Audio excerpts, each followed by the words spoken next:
we are stripping waste and inefficiency out of a business, it is never to cut headcount. It's to redeploy talent in ways that can drive value for our customers and for our team, and then obviously for shareholders. Hey guys, Damien Stevens, host of MSP Mindset, founder and CEO of Servosity. Today I continue my mission to interview 100 of the fastest growing and most interesting MSPs on the planet, and I'm writing the book on it. Today I got the distinct blessing of interviewing Elliot Edge, and he went from outsider to top 100 MSP in just 4 years. So how does somebody with no tech experience acquire a small MSP and take them from $2 million to $16 million in revenue in just 4 years? Elliot details how it's all about the people and the business acumen. It's not the technology that's holding you back. So if you want the playbook and the secrets to grow your MSP like Elliot did, don't miss out on my conversation today. So Elliot, you kind of entered the MSP industry in an atypical way. Tell me about how you became an MSP. Yeah, absolutely. So my background's in engineering, worked upstream oil and gas, had a fantastic career, but I wanted to do something entrepreneurial. And I took a pivot out of the industry, spent a short stint going back to school to get an MBA, knowing after graduation I was going to look for a small business services business to acquire. Came across the MSP industry, really liked the mix of technology with service. You know, I like to serve organizations, serve users, help people, and it just seemed like a great fit. So came across an opportunity. The gentleman who had been running his IT service business, started his break fix shop, transitioned to an MSP model. He'd been running it for 30 years and was looking to fully retire, and seemed like a great opportunity. So bought the business. Tell me about that business in terms of give me a sense of the revenue. So I understand you made the transition break fix to managed services, which is really important to understand.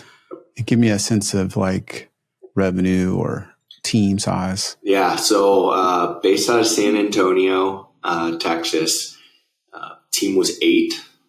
So this was back in 2019. So about 5.5 years ago, and doing just under 2 million of revenue. Okay. Yeah. And so we're going to get in how you go from 8 people to 90, something like that. But before we get into that, I'd like to dig more behind the scenes, because a lot of the folks that acquire companies are private equity backed. And I think that's where, I jumped to conclusions. So tell me, how did you end up acquiring an MSP? Yeah. So I went down this venture, some people call it entrepreneurship through acquisition.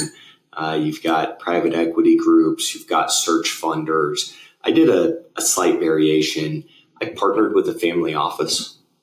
And basically what that means is a very high net worth individual or family who looks to invest the family's wealth to grow it over time for either personal uses or philanthropic endeavors. And so what's a little different about that than private equity is, private equity group goes out and raises money from families under very specific strucures. So they have a specific, usually from family offices, right? Yeah. That's usually the source. Yeah, right. Oftentimes from family offices and endowments. And, they have a very specific mandate. Over 10 years, they're going to invest that money. At the end of 10 years, they need to return it. There's very specific incentive structures. And usually the private equity fund, says to their investors, here is specifically in a fairly narrow band what we are going to go do.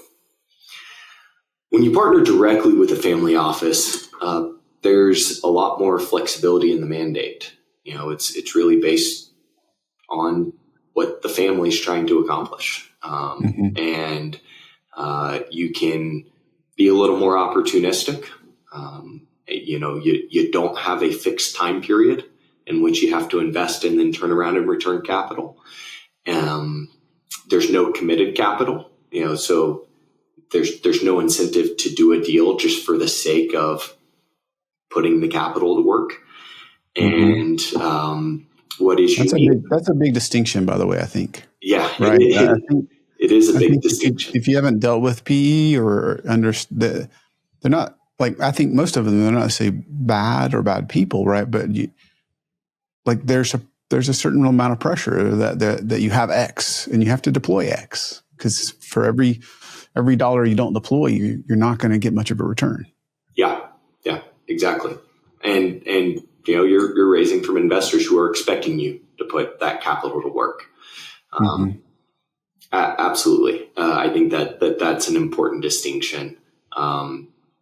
The other thing that is pretty unique about the specific family office that I partnered with, and it's a group called Talus Holdings, the family office of a very successful serial entrepreneur based in New York, is that they have a long track record of building organizations directly themselves or heavily partnered with an entrepreneur, which is different than most family offices who are pretty passive capital allocators. And I think that's, between private equity and family office is a distinction. Between your typical family office and Talus Holdings is a distinction. And a lot of why I partnered with them is looking for somebody who had both a track record and experience of being an entrepreneur, of sitting in the same seat that I'm going to be sitting in, being able to really be value add. I know every investor says they're value add, but at the end of the day, they're not much more than a sounding board. I think one of the things that is unique about Talus and why I chose to partner with them is, they've walked the walk. They live it every day themselves. Yeah. Help me understand that nuance, because I think if you haven't been in your seat, it's hard to appreciate what you're talking about. Yeah. And I've raised some funds and I've seen value add versus not. But help me understand, because, when you picture a family office, high net worth individuals, I think the default is just what you said, very passive. I think, look, for anybody who's been successful, there's a high level of expectations. And when you build out a business plan and a model, you build out a projection and financial model in Excel, it's this very clean, linear trend of how things are going to go over time. Yeah. Financial models are much easier to build than operate. that is could not be more true. And the reality, particularly at the lower end of the lower middle market, first acquisition, 8 team members, sub 2 million in revenue. We're talking micro cap into the market here. Things are pretty messy. Businesses are under-resourced, understaffed, not necessarily from a headcount standpoint, but from a team standpoint in terms of what is needed to scale the enterprise. Things don't always go perfectly linearly. And having a partner who understands that, appreciates it, understands the emotional ups and downs of being the operator of a small business was important to me. I was looking for a partner, not just a check and a cheerleader. So that's kind of what you were looking for. Yeah. I'm curious, as somebody that, if I get this right, Elliot, wasn't in the MSP industry, out of all the things you could have done, being in different kind of engineer out of oil and gas, why did the MSP industry draw you in? Yeah, but from an investor lens, there's a lot to like. You've got highly recurring and reoccurring revenues. a lot of which are contracted, which makes it easier to finance doing an acquisition. It's an industry where I just see an incredible durability of demand from the customers. Technology and the technology needs of small to medium-sized organizations has never been more complex. And I don't really project a world where it gets much simpler. Right. The proliferation of machine learning and automation and AI is only making security more complex and more challenging to navigate, as well as the need to understand and adopt these new tools, these new skill sets for organizations to stay efficient and stay competitive themselves.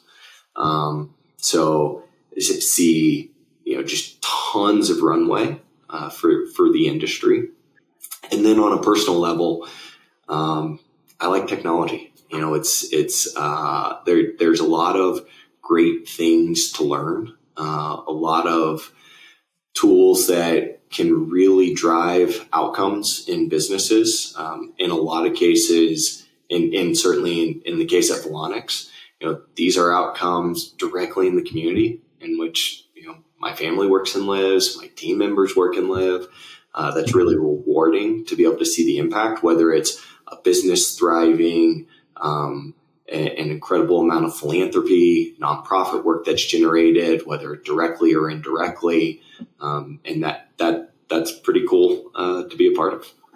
Yeah. When you may see your client at the grocery store, it's a different level of accountability. Yeah, absolutely. Hey guys, Damien here. As I continue to interview the top MSPs in the world, one thing has become incredibly clear. It's time that we let go.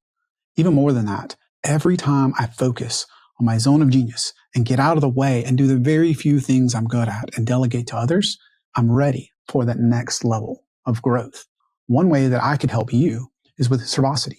We co-manage your backups and disaster recovery so you can focus on what you do best, let us do the rest, and then what we do is we test the backups every single day so you never have to worry. If you'd like to engage us or just learn more, click the link below. So I'm curious, what did it feel like from not being in the industry to,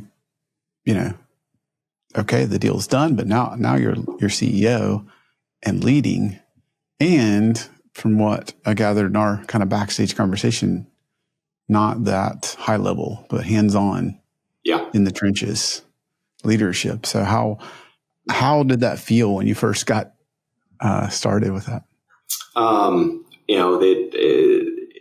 It's a mix. It felt good because this was exactly what I was seeking. I wanted to sit in the operator's chair, have a high degree of agency, lead a team, and it felt exactly that.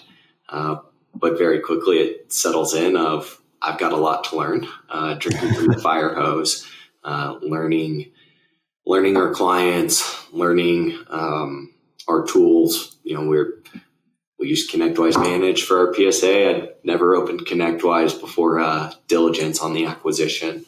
So a lot to learn, and it's very humbling very quickly when you've got a team looking to you for all the answers, and your response in most scenarios is, I don't really know yet. Well, I'm going to be here in the trenches with you, figuring it out. But it was definitely a steep learning curve. Sure. And it was compounded by the fact that I had this very beautiful, typical MBA style 100-day plan. And about 45 days into it, we started having impacts from COVID in San Antonio, which was pretty much the first city due to the quarantines at Lackland Air Force Base to be disrupted due to COVID. So trying to learn the industry and the business to be able to effectively lead the team. And then you have just a ton of time sucked up by, okay, now how do we respond to this obscure black swan event? Right. Yeah. And especially in the beginning where we don't know what's going on, how long it'll last. Yeah. Right. Yeah, I appreciate that. How humbling. I also love, like, it's easy to have the 100-day plan until the black swan event happens. I'm curious, from an outside perspective, when you were an outsider, I know you are no longer, but what did you learn in those early, days or months that, surprised you the most? Like, what stood out versus like this neat plan and, and have an investor lens, so you knew all the financial pieces or other things, but like what were some of those biggest surprises? It's a good question. I think from an industry standpoint, I underappreciated just how complex the MSP service delivery is. Mm-hmm. I think I saw a infographic very early on that was to the tune, and I'm sure I'm going to butcher it here, of if you walk down to Best Buy and buy a computer off the shelf and a printer off the shelf, between hardware, operating system, and the printer, there's over 2 million combinations. And so as somebody who comes from a heavy degree of standardizing operations, and you see so much across the MSP industry about standardizing operations, how challenging that can be, because how many degrees of freedom there are in the MSP service delivery. And I definitely did not appreciate that fully going in. I think another big thing I learned pretty quickly is how important building relationships, strong relationships with your vendors is. We lean pretty heavily on a handful of organizations for the tool stack we rely on for our service delivery. These organizations are constantly going through change, and being able to have a strong partner who will advocate for you internally at these vendors, we have found to be critical over the last 5.5 years. And that was a lesson we learned very quickly and early on.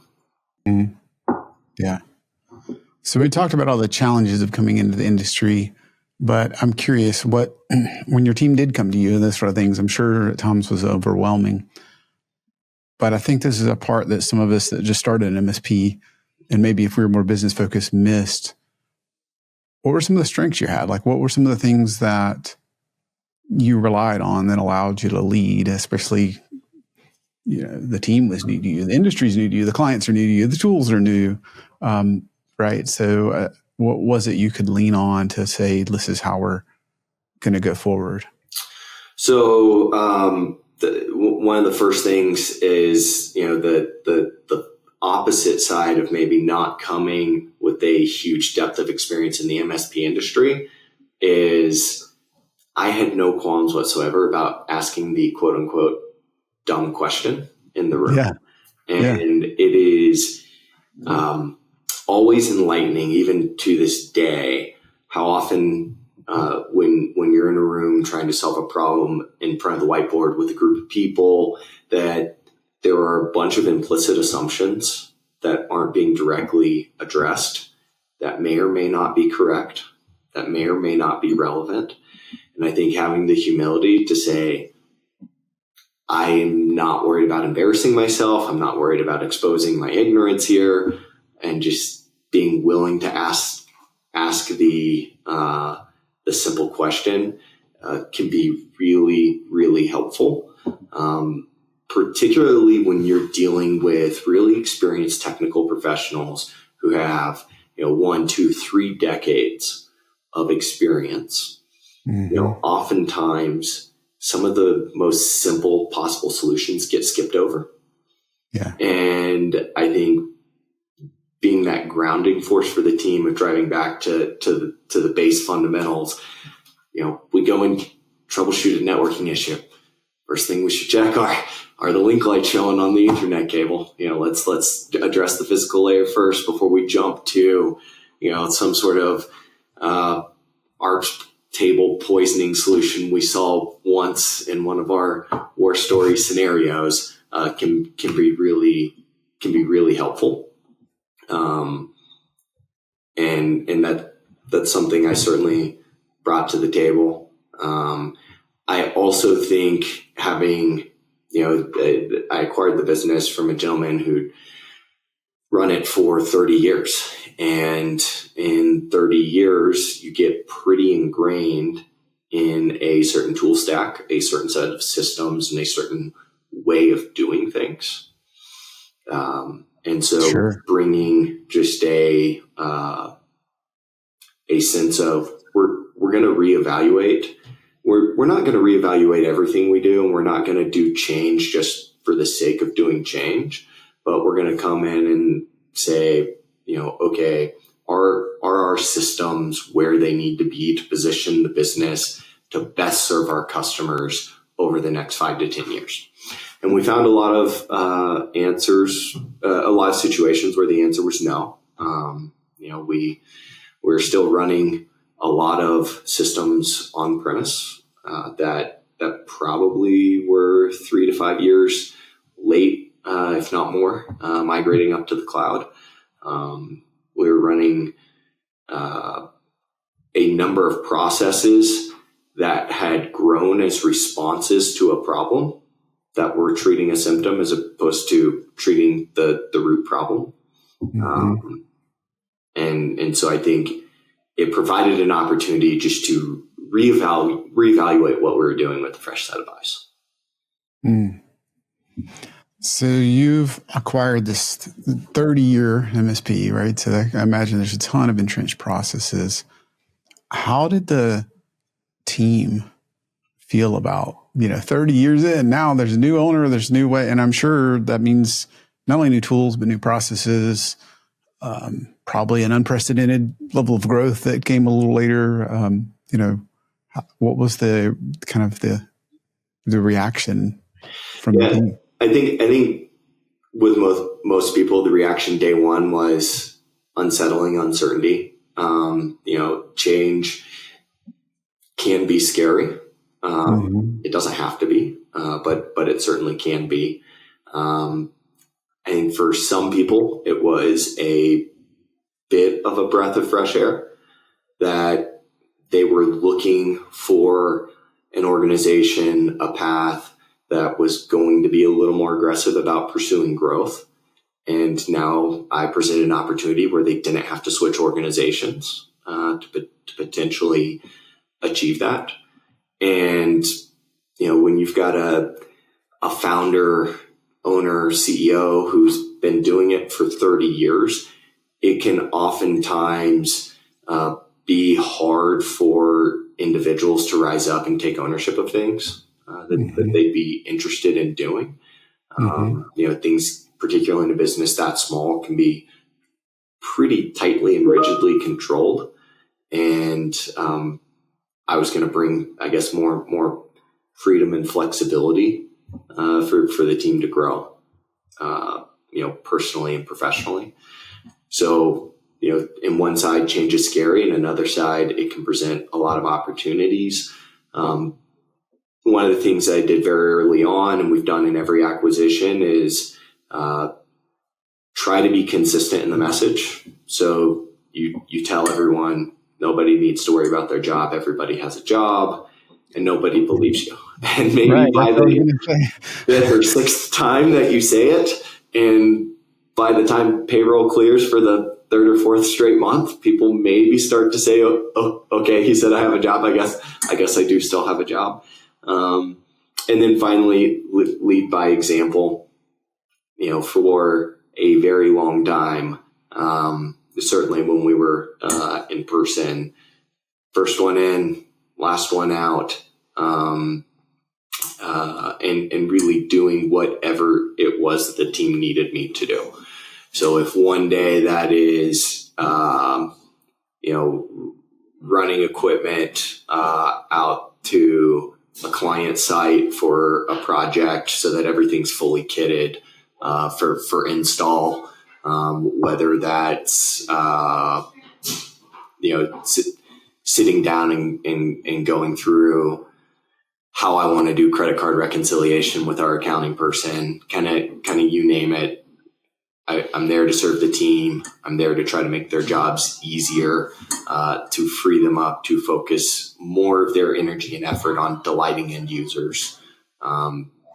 Just over time, build a track record and build trust. Mm. Why was it so important to you to retain the talent and to let them know that you're not planning to let anybody go? Yeah. I mean, at a base level, I don't have an IT background, right? Or a traditional IT background, I should say. More importantly, the MSP industry, it's a human capital business, right? We're bringing together teams of talented technical professionals to deliver a comprehensive, technology partnership service to a client, and we can't do that without the team. Mm-hmm. I think also if we wind the clock back, if you look at where the IT labor market was in called back half of 2019, first half of 2020, it was a tight market. So if you look at if we do lose team members, what does replacement look like? That's probably going to be a longer cycle than maybe other periods in time. Being new to the industry, I know my hit rate's I'm not going to be batting 1,000. And so that can be a costly and disruptive thing to go through. Yeah, absolutely. Why is that different from, or I guess, do your goals shape the fact that this is not like, let me acquire the business and cut X percent, 30% of the staff and try to run this like razor thin to boost margins like for a short period? Is there some reason that, what you wanted to do and kind of the funding model shape that? Yeah, I've got a framework I often repeat, that investors are performance takers, entrepreneurs are performance makers. And so if you look at it purely from the lens of an investor, it's like, buy a business, cut headcount, increase the bottom line, sell the business. Mm-hmm. You haven't really created much in the way of performance. You've created enterprise value, sure, but I view that purely as you're just a performance taker. My goal here is to do both. Really help drive value creation for all stakeholders, for the clients, for the team, and for investors. I know we'll get into it, but we lean pretty heavily on lean and, run a lot of the tools from the Toyota manufacturing system throughout the business. And we talk all the time about when we are stripping waste and inefficiency out of a business, it is never to cut headcount. It's to redeploy talent in ways that can drive value for our customers and for our clients, and for our customers and for our team, and then obviously for shareholders. If you look at the MSP industry, and earlier in our conversation, I mentioned about the complexities that organizations are facing from a technology standpoint today. I think MSPs need to have obviously expertise in running IT ops and a help desk. They need to know how to troubleshoot hardware and software. They need expertise in cybersecurity. It still shocks me that there's any bifurcation in the industry between MSP and MSSP. I don't understand how you're an MSP without a double S in there somewhere. You need expertise in cloud applications and cloud computing. Some of this expertise needs to be vendor specific. Just navigating Microsoft cloud licensing is a complicated endeavor in and of itself. Mm-hmm. You need expertise in automation. You need some capabilities, and probably here pretty soon, some expertise around AI. And I've yet to see an organization that has a broad enough and deep enough bench across all of those areas to say that we don't have a good place to deploy talented people. Mm. So you're, just to try to rephrase that, right? Is it your take that there's essentially a dearth of talented people and there's a ton of opportunity? So why wouldn't we always redeploy the talented people instead of look to cut, what might be a short term, this month, this quarter, increase in profitability? Yeah, that was a much more succinct and articulate way to say what I was trying to say. But yes, exactly. There's a dearth of opportunity out there. And so if we've got the right people on the bus, why wouldn't we redeploy them to pursue said opportunity? You've gone from like 8 employees to, I believe, 90, 2 million to somewhere near 16. And if I've got this right, in 4 years, so with 7 acquisitions, and even more interestingly, if I got this right, you pulled off 5 of them in like 26 months. Yeah, that's about right. So how do you go from I've never been in the industry to 5 acquisitions in 26 months and not lose your mind? Yeah. A lot of hard work, a lot of elbow grease, you've got to be lucky. You got to have some opportunities present themselves. So you got to be prepared to capitalize on them, and you have to be looking for them. So we knew from square one, and we're not unique in this regard. I think probably every listener here is familiar with the amount of M&A and consolidation going on in the MSP space, that follow-on acquisitions were going to be a significant part of the strategy here. One of the things that makes the MSP industry, really attractive is just the fact that they are pretty long-term relationships with customers, pretty sticky, and all the things that make that fantastic also mean it's pretty long sales cycles. I think the narrative's well understood that organic growth can be slow. And we want to get to scale faster. We view time as the biggest resource, and that there's real opportunity cost there. So, fairly early on, I think, the intention was likely around the 90-day mark. I think it probably got pushed out closer to about the 6 to 8 month mark, because of COVID. I started looking for the next acquisition. We ended up finding an opportunity which was not where I originally thought we would go. We were in San Antonio, Texas, found an opportunity to acquire an MSP out of Southern California. And wow. I think I got the rhetoric quite a few times from folks that I was the only guy in Texas looking to go to California at a time when there was nothing but a flood in the business move of businesses from California moving to Texas.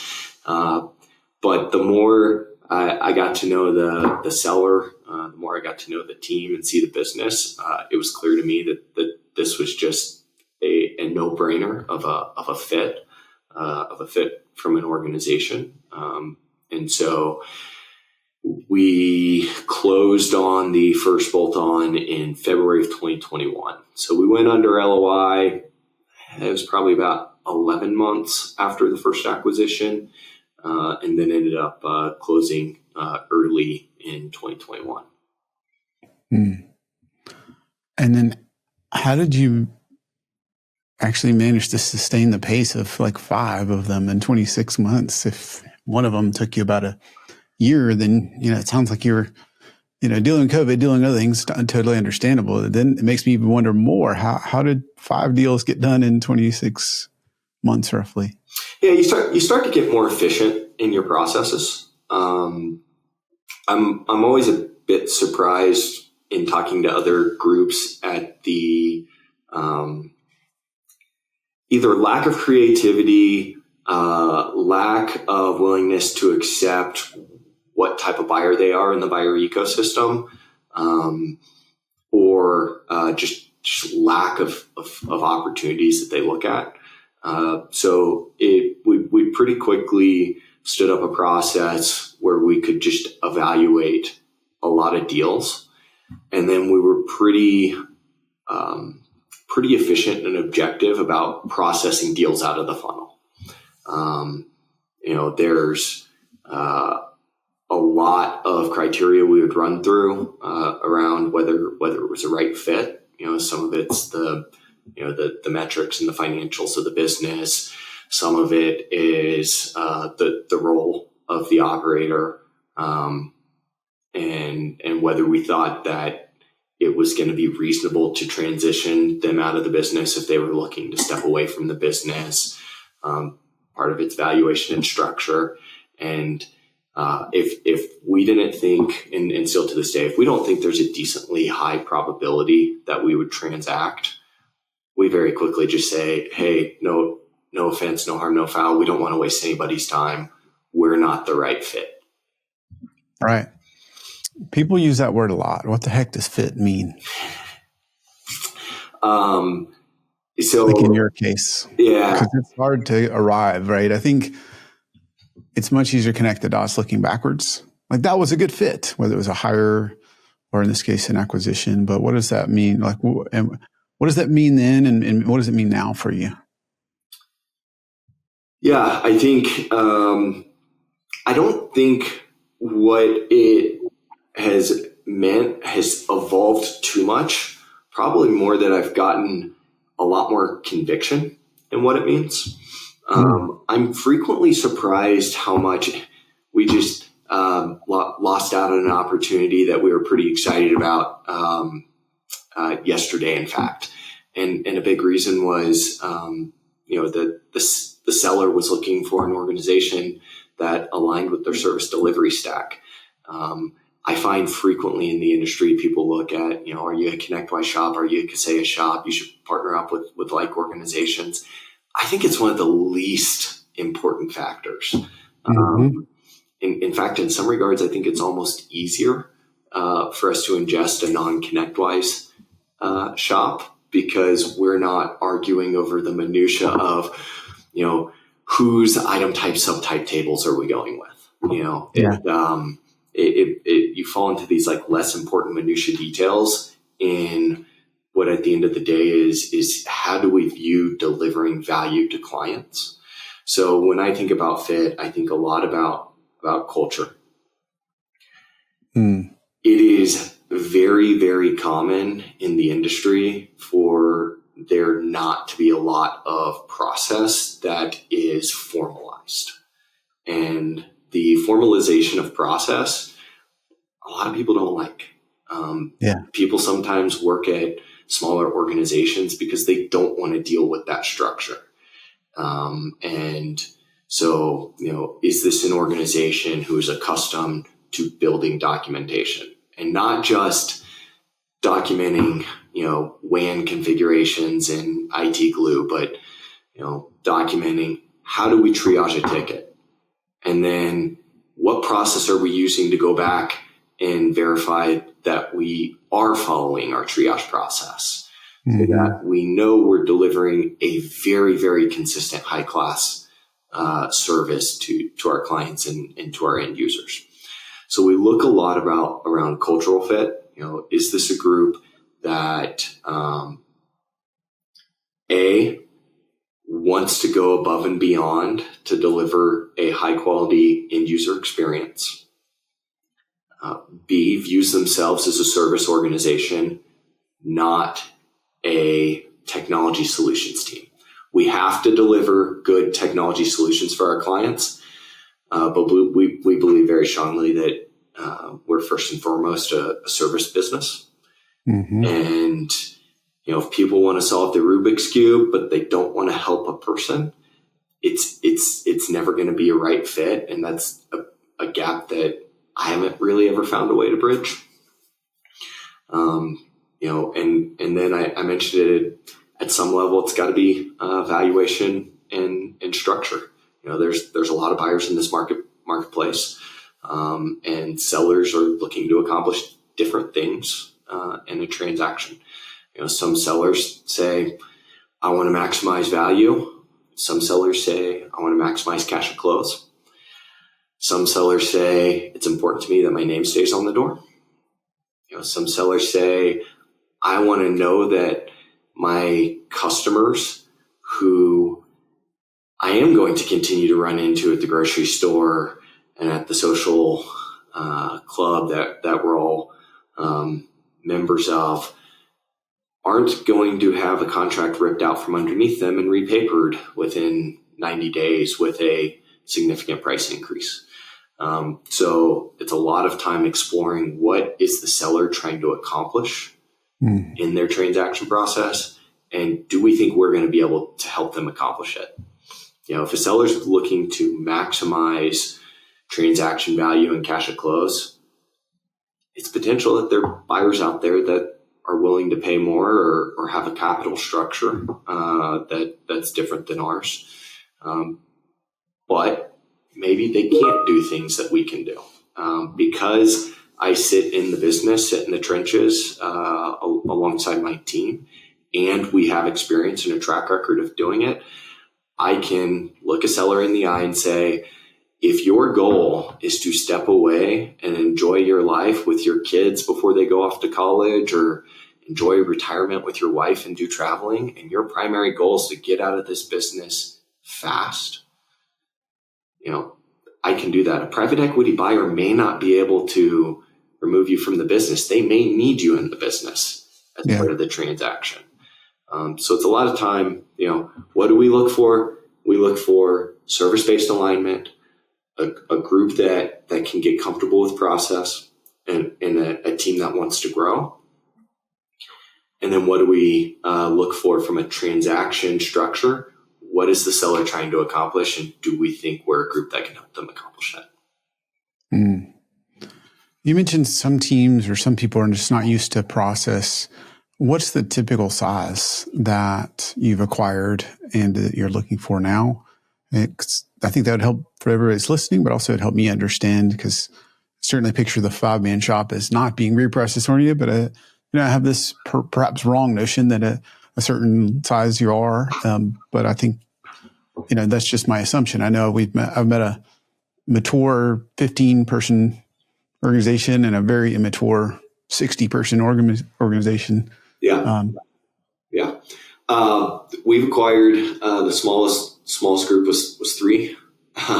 Not 100% sure we'd do that again. It would have to be a very, very well-known fit right in our backyard. The largest group we've acquired was, I think, about 16 team members. So these have all been pretty small acquisitions. I have been surprised on both ends of the spectrum. We did an acquisition back in 2022. I think it was 7 team members, including the seller. So pretty quickly went down to 6. High degree of operational maturity. Their documentation was very impressive. In some regards, they had maybe over-processed something. Oh, wow. Overcomplicated a few processes, but very, very, very high degree of operational maturity. And we've done an acquisition of, a 15, 16 person organization where it seemed like they were pretty much flying by the seat of their pants and relying solely on just exceptional people. Exceptional people are great. Delivering a high quality service, in my opinion, we got to have a very, very high degree of consistency. And it's hard to have consistency without system and process. Yeah. So how do you, after you've done all these acquisitions, how is it that you have an average customer relationship of over a decade? Or how have you managed to keep those longstanding relationships when I think we all go, either the team or the clients get these ideas, false ideas, and a lot of times, but they get these ideas that, everything's going to change for the worse. Yeah, kind of similar with the story on the employees. I meet personally with every single client on every acquisition. These days it's often a video call like this, and sometimes it's more recurring than that. Sometimes it's a one-time call, and the message to them is, I'm not going to say that nothing's going to change, but we're going to be communicative, collaborative, and the idea here is that we want to support the team that's still supporting you, bring more subject matter expertise if and where it's needed, and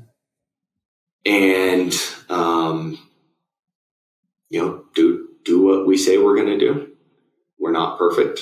We will make mistakes, and we can promise that when we do make mistakes, we're going to be there to make it right. It hasn't been perfect, but certainly pretty proud of our track record thus far. And it's probably been more surprising about it being a breath of fresh air to the clients than not. It's not going to say it's every case. Sometimes you have people who say, well, hang on, I was very comfortable with Bob. I've known Bob for 25 years. I don't know you, Elliot. And sometimes you get the opportunity to reestablish the real relationship and build trust. Occasionally you don't. I find more often than not you do, if you're open and communicative with the clients. But we have found more than that, the comment around, wow, we've been wondering if we've outgrown this team. We've grown as an organization. Our needs are evolving and changing. And it's nice to hear about that we love the people we work with, but now we've got access to this much broader talent pool. We've got somebody on the team who's got specialization in CMMC compliance. We've got somebody on the team who, probably knows Microsoft cloud security better than anybody else in the industry. Awesome. And so, I think early on when I did the first acquisition, I was super nervous about introducing this to the clients. Yeah. Now it's, we want to, my goal, if I could, the day of close, we would have notification and a meeting scheduled with every single client. We want to talk as early as we can. We want to know what concerns they have. We want to make sure we have a strategy and a plan in place to address those concerns. Yeah, that makes a ton of sense. Why didn't you just, you've done all these acquisitions, you did 5 in 26 months, a couple more over the 4-year period, I suppose. Why not keep going at that rate? Yeah. At a certain time, you reach a limit. There's only 168 hours in the week. And we definitely had underinvested in building out our team. So to continue to do more acquisitions, I need to grow my team. I need to grow the bench. So we hit pause, ended up having an opportunity to bring on just a rock star CFO. And that allowed me to, has allowed me to hand off a lot of the corporate development functions, sourcing, while I was maybe a bit flippant about, we stood up a process and we were pretty efficient. It takes a lot of time. If you're not out there, there's various degrees of quality in the sell side reps, but I tend to have the viewpoint that a lot of them follow the path of least resistance. I'm very frequently surprised how quickly we fall off the radar of brokers that we've done transactions with. So it requires constant attention to maintain a funnel. And so, I've been able to hand off some of the corporate development processes. As I mentioned, with a lot of these small teams, you have a lot of single points of failure across the business, whether that's, one person you've got a client that everything that comes in for goes to Bob, and, you need to get documentation in place. You need to free Bob up to have a weekend, take a vacation and not have to be checking his phone or their phone. Yeah. And so poor Bob. Yeah, poor Bob. It honestly is. It's a problem in the industry. It is. The reality is, IT is a 24/7/365 job, and that's never going to change. I think a book that I read very early on was a recommendation from another MSP CEO, was The Phoenix Project. And if you haven't read it, I encourage everybody to do so. And there's this fantastic engineer who solves all the problems, and he's the hero who comes in with the cave every single time, named Brent. And I think a lot of people tie up their identity in being Brent, not realizing that they're their own worst enemy, and that both for the organization, for their personal lives, as well as the third one, for the client, Brent is the problem. Because now you have a single point of failure. I hadn't built out the team. I needed a bigger bench to be able to continue to do more acquisitions. As you mentioned, we did, I think it was 5 acquisitions in 26 months. And we had some work to do around integration. We had some work to do around standardization. Integration for us, we're really big. I know there's various flavors of acquirers out there, some who don't do any integration beyond maybe the accounting and HR systems. We're on the other end of the spectrum. We do full end-to-end integration. And that means more than just getting everybody in one PSA. For us, it means down to we're using the same naming convention for every service board. We've standardized all of the data fields across every service board. We've standardized documentation. I can't come into a team or to a client base and say, hey, this is great. You've now got this deeper bench of talent to tap into. If the talent on our team doesn't know where to start because the documentation is either not there or it's in a different format or a different place where they don't know how to go find it. Access credentials to a system. And that integration lift is very heavy in the MSP industry. So we hit pause and we spent some time building out the team and doing a lot of the integration work. And a lot of that integration work and standardization process from us comes through implementing Lean and running a series of Kaizens. So yeah, I want to talk more about that. And but I think for me, one of the takeaways is even if you somehow managed to go from 8 to 90 employees and 2 to 16 million in revenue, and I think it's easy to go, oh, you've got a financial backer, or like things must be easy, right? There's still this human capital side that even when your goal was to retain everyone, there's different challenges at a different scale that you're going to have to address, or you're going to pay that price if you don't. And I know sometimes I've gotten too focused on growth in different ways and then later that comes back, to really haunt you. Yeah, one of the lessons that we certainly learned was around how much process can be informal. From the first acquisition, even into the second acquisition, pretty much every single transaction in our accounting system was touched on both sides, both from a when it was occurring operationally, and then when it was occurring in the accounting system by either my accounting manager or I. So it was pretty easy to close the books. It was pretty easy to know what everything was. It was pretty easy to chase down invoices, get things posted to the right GL account, because the two of us could spend an hour or two flipping through whatever questions we had, and we had all the answers right there. Fast forward, now you've got a bunch of transactions flowing through your accounting system that neither I or I have touched. You have to spend, sometimes days, sometimes weeks chasing down the answers. But sometimes you get misinvoiced from a vendor, or you missed invoicing a customer. That never happens, right?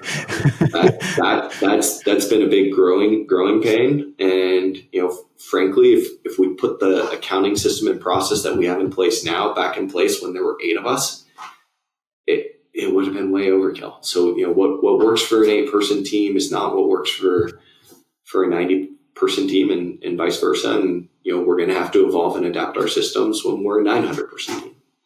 Yeah.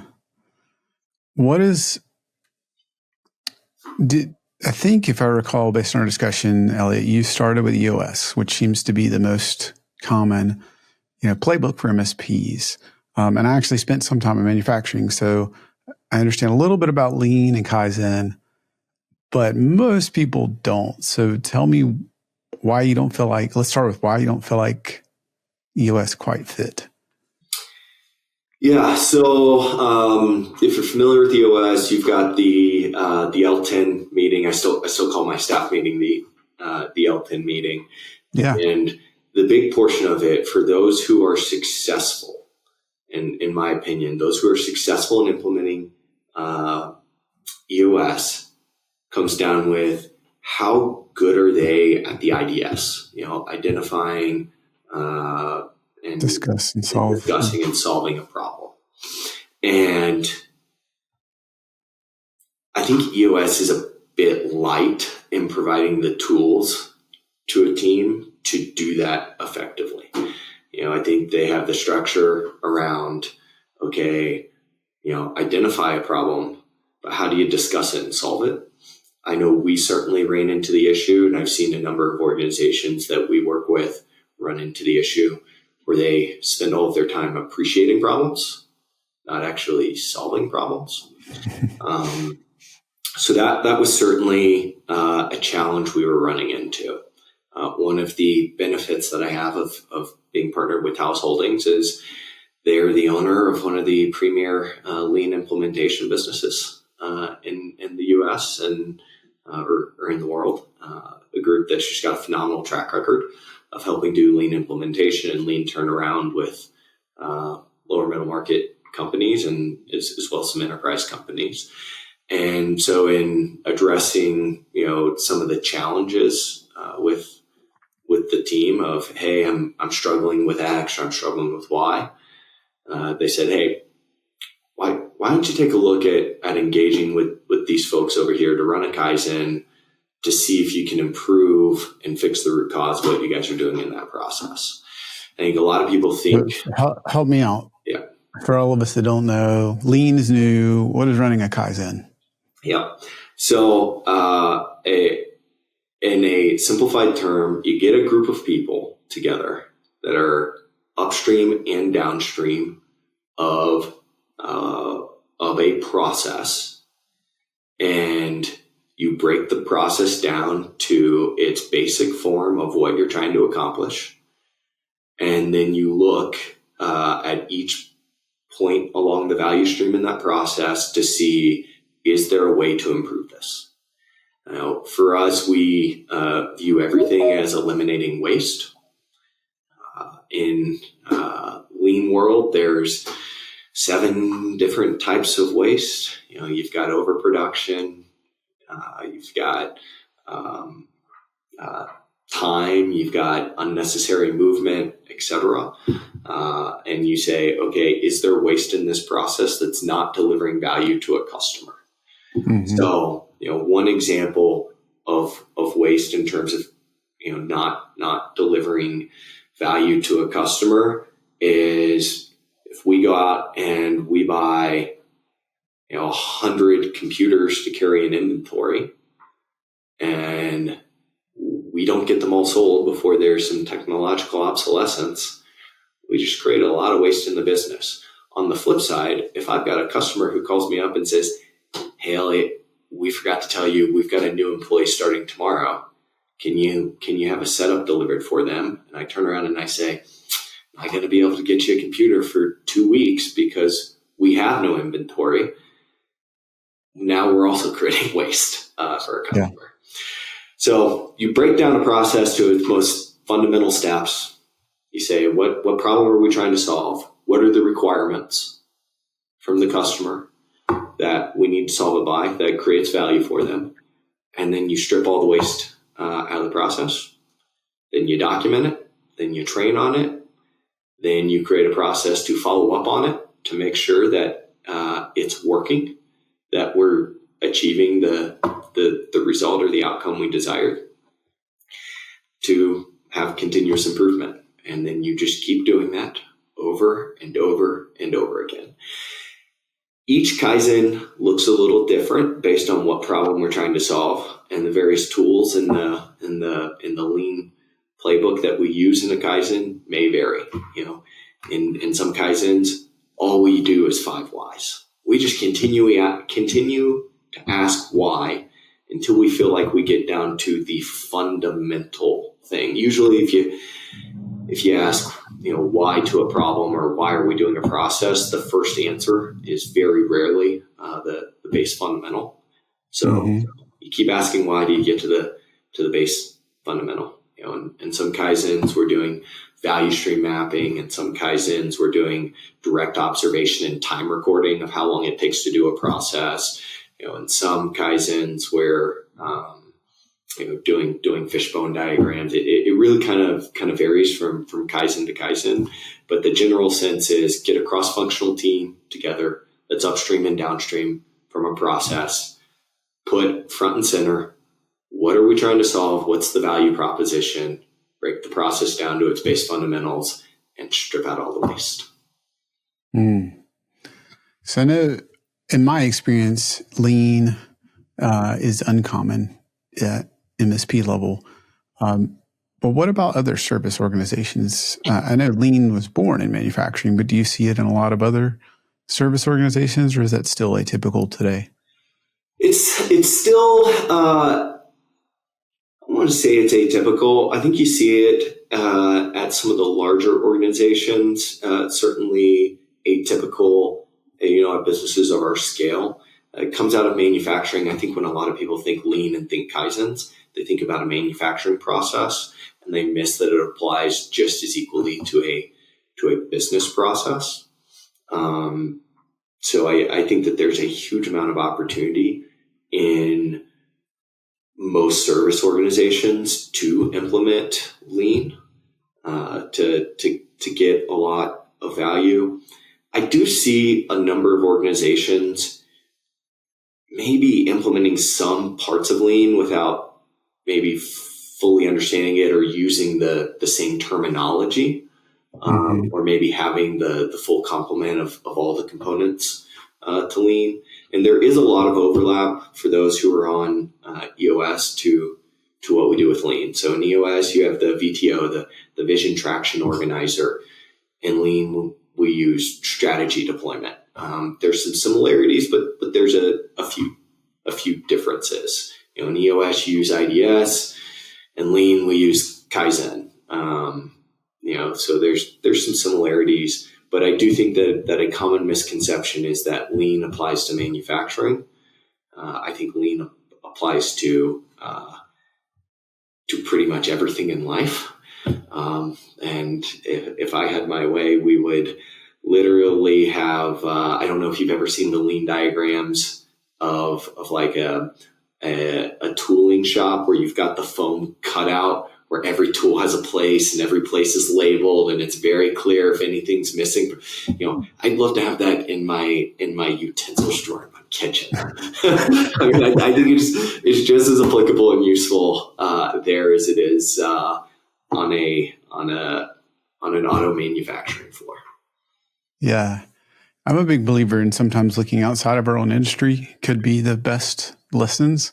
I interviewed Dr. Alan Bernard, who is kind of the world's leading expert in the theory of constraints, which is also born in manufacturing with Dr. Eli Goldrat's work in his books. But most people think of them as a manufacturing process. And it's just as applicable to service organizations. I think that's a great principle. Anecdotally, I'm a growingly avid trail runner, and right now we're experiencing this just insane wave of improvement and course records and world records being shattered week after week after week, from the 1 mile to the 5K to the marathon to the 100-miler, across all of these races. And one of the big things is that the running community, particularly the distance running community, hadn't been adopting a lot of the practices that the track community or that the cycling community has been doing for 1 or 2 decades. And you look at it now and it's so obvious in hindsight. But sometimes you get tunnel vision and you get stuck in your own bubble. And looking outside your industry at what others are doing can be super enlightening. I love that. That's a great analogy. Yeah. Based on your experience, do you need to be a little bit larger to adopt lean versus EOS or not? I don't think so. I don't think there's any magic in lean versus EOS. I think the magic is all in discipline and follow through. So do you have a system that you're going to adhere to? You're going to adhere to with unfailing consistency. And, I love that. And whatever that system is, that's what you should do. I love that because there's what you're using, but I think that's one of those unpopular truths. Like the unpopular truth that you may not want to hear is the thing that you actually do consistently and can stick to is probably going to serve you far better than, whatever the trendy, cool, I see this like in software development, right? There's always a new way to have a new spin on, it was waterfall, then it was agile, now it's this, now it's that. There's points, there's storyboards. There's always some spin in the way that the development happens, and but which one serves you instead of just jumping to the latest framework or idea. 100%. Kaizen, it's a fun word to say. There's no magic to it. It's get a group of people together, strip away all titles, strip away all assumptions, and just get back to base fundamentals of what delivers value to a customer. That is so fundamental, so basic, but we can easily miss it. I want to switch gears, and I'd love to learn all your years in business. What's the biggest lesson you've learned? Biggest lesson I've learned in business. I think I don't know about maybe if I would call this biggest, but one that has certainly been resonating with me a lot lately is that we have gotten away from quality management because there's just been this mass proliferation negatively of a sense of micromanagement. And while there certainly can be a case of that, and I think everybody's seen poor management that's shown up as micromanagement. If you look across any industry, the highest performing leaders spend time in the details, observing the work, coaching, developing, not observing to be the hall monitor and reprimand, but observing to understand where their team needs help, whether that's coaching, training, resourcing, kudos, you name it.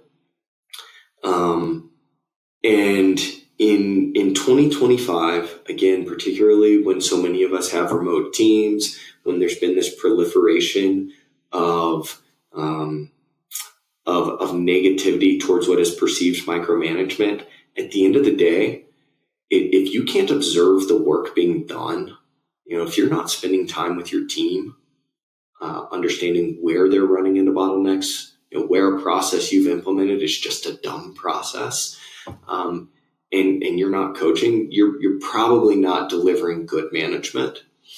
And so, a lot of times, particularly as we scale, I'm the bottleneck in the organization, and we think about, okay, delegation. You look in we support a lot of clients in the entertainment space. You look in the film production industry, the best film producers, yeah, they delegate, but they're pretty well damn in the weeds, observing what's being done and supporting the team. You look at the highest performing professional sports organizations, whether it's in college, the NFL, the NBA, they spend a lot of time directly observing and coaching and reinforcing. You do it in business. You look at, the periods of Steve Jobs, of, Larry and Sergey at Google. So a big lesson for me is, yeah, you need to focus on the right problems, and time is your biggest resource. But if you're only delegating and you're not down observing the work being done, you're probably not going to be a good manager and leader. That's well said. There's a lot of people who would probably argue with me on that and would probably tell me I'm too deep in the weeds, but it's a strong belief. Well, I think it's unusual to be an acquirer and somebody that didn't start as an MSP, and then to also be so in the weeds. But how are you going to really understand the actual issues? Because they sound abstract and theoretical if you don't observe what's going on, right? You won't know what ticket subtypes, or you won't really know much about a PSA if you've just never really spent any time in one. Yeah, or every MSP operator's favorite subject: time and ticket note entries. Yeah, right. Do you understand why a team member is struggling with it? At the end of the day, if somebody just doesn't want to do something because they don't want to do it, okay, you can only carry that so far. But if there's things that they're running into of, oh, I'm constantly in the middle of getting my note entry in to close out a ticket, and the phone rings, and I pick up the phone, and I don't come back to that. Yep.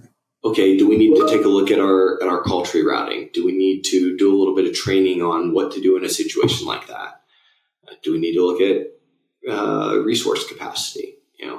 If you're not in there and all you're doing is saying, I'm unhappy with the results, you're probably not going to be very effective at A, managing the process, or B, leading your team. Mm-hmm. Yeah. What's one thing, if you could go back and do differently or do over? There's so many. It's hard to pick just one. Feels like I've made almost every mistake in the book. A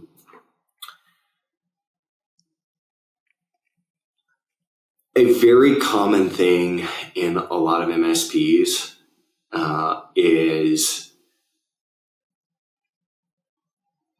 lack of differentiation. And tell me more about that. I mean, there's 30 to 50,000 MSPs in the US, and we all say the same thing. We're fast and responsive, we're proactive, and we know security. And our support is the best. Yeah. And in a sales process, in terms of selling a new logo, at least two of those things the customer has no ability to measure and differentiate. Yeah. They can't tell if me or the other shop down the road knows security better. Most often, occasionally you're selling into a co-managed situation, or, you're selling into a technical client, but more often than not, there's a challenge to be able to to be able to measure that. And when I look across the MSP landscape today, it all kind of tastes like chicken. I don't think that there's enough differentiation, at least in branding and messaging and communicating. And as I look at Volonix today, I wish we would have started earlier in trying to, demonstrate and communicate. And we still have work to do here around why we're different. What is the Volonix way? To your point, I think we're a bit unique in what we do from a business process standpoint that allows us to deliver value for a lot of clients and is differentiated. I wish we would have started earlier on thinking about how building that branding, building that messaging around differentiation will be important down the road. So how do you guys differentiate today? Yeah. So we, coming back to the North Star, enterprise, scope and scale, hyper focus on quality and high touch service. So when I look at the competitive landscape and I think about, okay, who are we competing against? One archetype is the small MSP down the road. They're going to be cheaper. Maybe. Probably. They may be cheaper. They may not be cheaper. Yeah. But that's about the only thing they can try. But right. What I can certainly say is they're not going to be able to have expertise across every part of the technology landscape, and they're not going to be able to provide a true 24/7 service experience. Everybody has an emergency line. That's not the same thing as butts and seats in front of monitors, which we have. And so I think, from the local guy down the shop, we have that advantage, and we think that it delivers value to our clients, even at the smaller end of the spectrum today. And then you go to the other end of the spectrum, to the large national hyper-scaled consolidators, and in a lot of regards, they've gotten away from the local presence. They feel more like the Microsoft support call queue. We retain a local dedicated service delivery team in each market. So when we look at process, again, it's where can we strip out waste? Where can we build redundancy? We're constantly improving. So yeah, we have the ability to roll over when our local dedicated team is tied up. Maybe we've got people out on vacation. I know we're rolling into spring break season right now as we speak. But we never get away from that local high touch. Everybody's got a dedicated account manager in market. Everybody's got a local service team lead in market. Everybody's got local, service delivery team members on the help desk, network engineering in market. And so I think we do a pretty unique job of threading that balance of enterprise scope and scale, but high touch local service. And then finally, business process.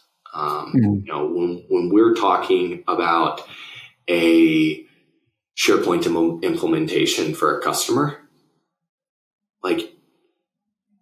we're talking about widgets in the SharePoint page and security groups and et cetera. But we're talking about workflows. How does your team collaborate? Where are you interdepartmental versus not? How do you guys run your staff meetings? How do you guys do your project planning? How do we need to think about a modern work environment where SharePoint is not just dumb file storage, but it's a part of a cohesive technology solution to a business problem? We need to layer in security, but we need to not make security a friction to getting business done. We need to make collaboration easier for your team. We need to understand how you guys work as a unique business, what your unique workflows are, where are your approvals, where are your how does your onboarding and offboarding process for your team and your standard rate of turnover turn into how we need to think about structuring and naming documents or building security groups. How do you guys do communication? I'm frequently surprised, I guess, is a related example. We're a big Microsoft cloud shop, and I'm a pretty prevalent user of the Microsoft Viva products. I think Microsoft's built some fantastic solutions, particularly for dispersed teams to drive communication, and it's really only ever covered on the MS 900 in their training, and almost no organization that's adopted 365 is using it. Because I don't think a lot of technology partners are getting to these fundamental business processes. How do you guys communicate and disseminate information as a team? At the end of the day, Viva is a tool. Kind of getting back to the whole Kaizen, what's the base fundamentals? The base fundamental is, take Amplify, for instance. How do you disseminate and communicate as a team? Is it working? Is it not working? How do you know? Yeah. Okay, cool. We have a solution where we think we can help drive that. So I think our experience implementing Lean, being very focused on business process, allows us to come in and add value into projects, into solutions for clients above and beyond. I need cloud file storage. I need security. Yeah. Here's your teams. Have fun. Yeah. Given what's going on in the world in 2025 and business, technology, all the things, what's something that you're looking forward to right now? Yeah. I am really looking forward to the next 12 months of a combination of AI and automation. So my background, back in oil and gas as an engineer, did a lot around machine learning and AI. This was before GPTs were a prevalent model. This was back when everybody was talking convolution networks, random forests, et cetera. Okay. RNNs and CNNs and all the things that nobody talks about now. Okay. Exactly. That are still super applicable. And there's still a lot of development going on there. There's a whole suite of Azure AI services, IBM's Watson X, Google, there's a lot of fascinating things happening in that realm as well. But we're on the verge and are really excited about some of the quickly developing technologies of generative AI getting to a point where the use cases are so prolific.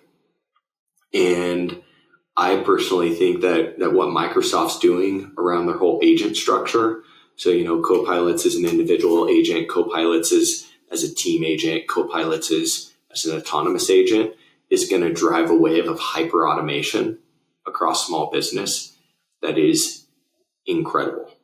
I think the last 24 months, particularly at the SMB end of the spectrum, there's been a lot of interest, but a lot of skepticism, rightfully so, around real world use cases. But I think we're seeing both the technology and the skill set. At the end of the day, I don't think AI is just technology. I think it's also a skill set that users need to develop. And we're seeing the skill set across user bases get to the point where they're going to be able to effectively use the tools. So I think the amount of efficiency that we're going to be able to drive at business, across businesses and organizations, and the experiences that's going to mean for their customers, for their end users, I would say buckle up. I think the next 12 months is going to be incredibly exciting around the amount of hyper automation that's going to come as a result. So what do you see the opportunity there in terms of hyperautomation to affect your business, to affect their business, to do something else? Yeah, I think it's, I think the opportunity is incredibly immense because we need to help organizations navigate this with as little shadow IT and as much security and compliance as is prudent for their organization. So there's going to be opportunities around improving security. There's going to be opportunities around expanding security. I view all of this automation as eliminating waste. So if you say, okay, why do we not have super robust BI at a lot of 10 to 20 person organizations? It's because it's a big lift to get the data into the format that it needs to be, transform it into the tool, build out the analysis. So you spend all your time just trying to get the data where it needs to be before you can make decisions off of it. I think this hyperautomation is gonna strip a lot of that waste or unnecessary manual operation out of the system. So in a short sense, I see opportunity across every single piece that an MSP touches. Internally, how can we shorten learning cycles and learning curves for our engineers? How can we drive more accurate real-time documentation? How can we improve gap analysis and closure of a security surface at a client? How can we free up more of our time to get creative and dive into the business process? Really understand, not just do we have an accounting team that uses, Wolters Kluwer's products, but okay, how do our accounting clients go out and prospect? How do our accounting clients collect data from their clients? Can we make that more secure and easier and a better experience for their end users? I think the answer to all of these is yes. All any of us need are more time in the day, and I think automation is going to give that to us. Yeah. So it seems like you're seeing a ton of opportunity. Do you think you will adopt Microsoft or some other vendor's product? And it's like, is your view as an MSP, like wait for the vendor to give us the product to sell? Or is it start having these conversations ahead and see where that leads us, or something else? Yeah, I would love to be at enough scale to develop our own solutions. I don't think we're there yet. So in a lot of regards, it's waiting for the vendors to get there. A lot of what we see, at least my personal belief, a lot of what we see from the MSP vendor ecosystem today is a lot of fluff, not a lot of consistent, high quality, actionable product in terms of bringing AI and bringing hyper automation into the platforms. I think that's why you see so many third-party solutions in the ecosystem trying to do this, trying to solve this for the primary MSP vendors. I think they're going to get there. I'm excited about them getting there. And so if that's pulling data out into a Microsoft or an IBM solution and piping it back in, if it's a third-party tool in the ecosystem, if it's a solution that we think gets there from one of the primary vendors, we're pretty open to who does it. I talk frequently with some other MSPs in the industry that are a fair bit bigger than us that are doing some pretty cool things, being able to develop some solutions in-house. We're not there yet. Keyword yet. Yeah, it's always changing. I appreciate that. I think we could have an entire whole other episode there. We talked about what you're looking forward to. What's your biggest challenge right now? Yeah, biggest challenge. At the end of the day, we're a human capital industry. And I think we at times, but I see it very prevalently across the industry, struggle with underinvestment and underdeveloped leaders and managers. And that is certainly the biggest challenge is, oftentimes people end up in leadership roles because, they were the best network engineer, so they got promoted. And that doesn't necessarily mean they want to. That doesn't necessarily mean they're good at. That doesn't necessarily mean they've been equipped. And so we've spent a lot of time over the last year, and again, still have work to do, investing in this area. Yeah. So you were talking about me there for a while. I was like, yeah, it's exactly what I did. But the person that's been there the longest, they didn't want to do it. Yeah. What's the one or two books that you would recommend? Is there a top book or two that you're like, you really need to read this? Yeah. I will circle back to the Phoenix Project. If you want to see what lean in a business process looks like, and you want to see how it directly applies to the IT industry, whether you're an MSP or an internal corporate team, it's a fantastic book. It applies, like you said, looking outside industry, well beyond IT as well.